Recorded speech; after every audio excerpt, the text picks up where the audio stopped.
Good morning mga kailan. At tayo'y gagawa ngayon ng salad. Fresh na gulay. Ito yung ating repolyo mga kailan. Repolyo. Pinayat-gayat natin ito mga kailan ng pino. Yung lettuce. Yung ating lettuce mga kailan.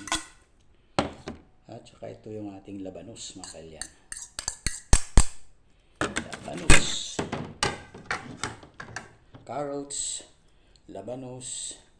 At meron din tayo pipino mga kailyan. Ito yung pipino natin to. Gayat-gayatin lang natin ng pino mga kailyan. At ito naman mga kailyan yung aking ginawang ingredients. May sili na ito at saka bawang, sibuyas, at nilagyan ko din ng konting asin para may lasa ito. Yan mga kailyan.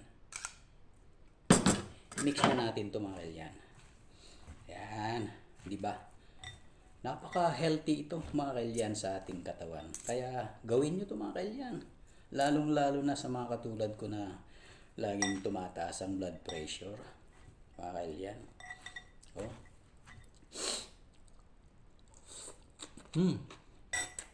Ang pakahak.